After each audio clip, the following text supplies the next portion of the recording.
This video is about a series of magical elemental creatures I made up.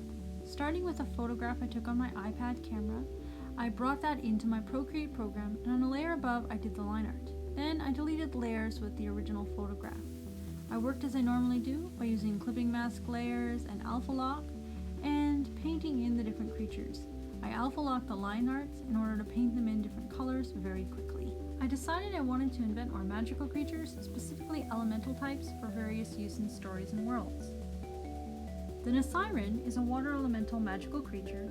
They keep growing until they're killed, and they're predatory, primarily feeding on other elementals and the flesh of other smaller creatures, but they don't usually eat anything too large. They're extremely fast and maneuverable in the water, using all 6 flippers as well as an up and down cetacean-like movement in their tail.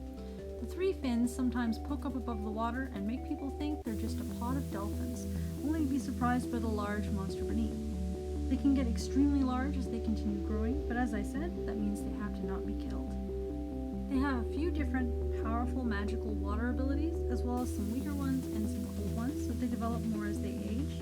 They're not fully sentient, but instead are more bestial and have intelligence similar to a regular animal like a bear.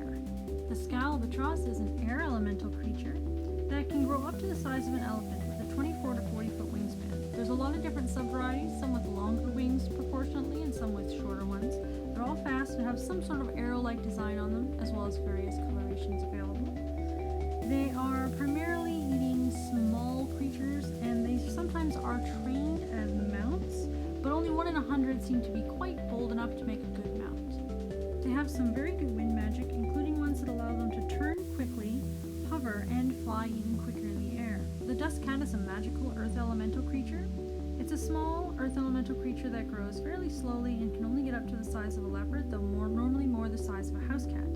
They have sand and dust related earth elemental powers, as well as a blind sense and a tremor sense within 10 feet of them in all directions due to the paws on their feet, and their ability to smell is used to a great extent, although they don't actually need to breathe. They eat smaller animals, elementals, and certain gemstones. They can also hibernate for a long time to avoid eating, and they are able to be used as pets or familiars to various people.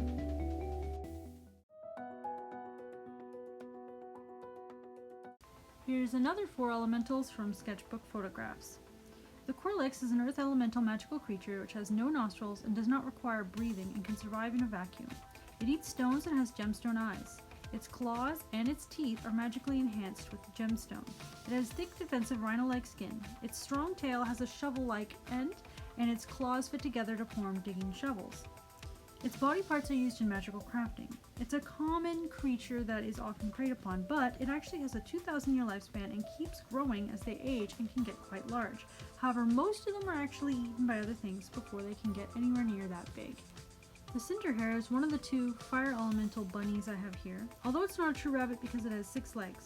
They're immune to all fire and heat and weak to cold. They're also extremely weak to water. They have boiling hot blood and are very warm to the touch, but can be safely touched by a person. They have a venomous keratinous tail stinger, and they have 6 legs, as I said. They have hard keratinized scales, and all their fur happens to be completely fireproof.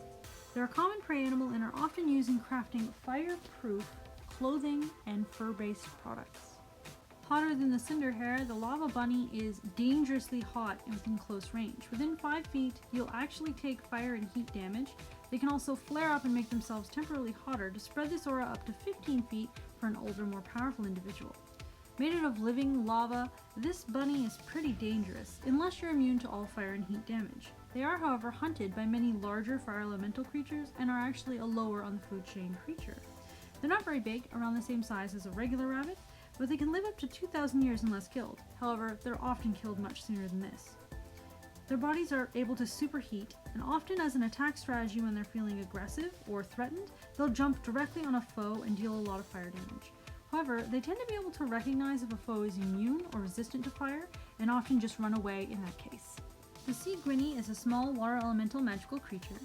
It's a 6-legged creature that I mostly made based by mixing a reptile, more of a gecko-type lizard with a newt, as well as adding in some cetacean features, actually, some features from whales, particularly in the tail. They're small creatures that are often eaten by others. They're omnivorous with a high plant-based diet. They eat various plants, from kelp and algae to floating water plants, as well as very small water elementals and larval animals. Often extremely small, there are many different subvarieties of sea guinea, and the largest of which is probably only about 6 feet long. They can respirate through their skin, but also can decide not to need to breathe and can survive in water devoid of oxygen. They almost never leave the water, however, and dry out easily and are damaged if they're out of the water. However, you could have a pet one and keep it out of the water if you kept spritzing it with water or use some other magical form of water to keep it wet. Some of them that are a little bit older and more powerful also have magical water power abilities, besides just being an animal that lives in the water elemental plane as its native terrain.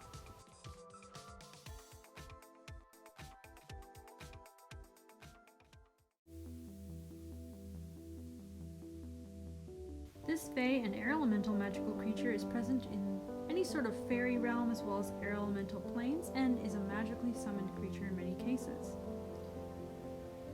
Beginning very small, they hatch from tiny eggs laid on floating plants or in the canopy of trees, somewhere where there's a lot of air flowing around them. They begin unintelligent, but as they grow and grow, they become more intelligent as well. They grow up to a maximum size of a large warhorse, but often throughout most of their lifespan, they seem to stay at a small to medium size, so about the size of a pony for most of their lifespans. Their lifespan can be up to 3,000 years unless they're killed. The quality of food and magical energy in the area they're living greatly impacts their fertility and breeding habits. They come in a multitude of colors and patterns, although usually their magical wings appear opaque from above and semi-transparent from below, mysteriously darker above, but oddly the patterning above is invisible when viewed from the translucent below wing. They have several air and Fae magic powers, which increases as they develop new powers as they age and grow stronger.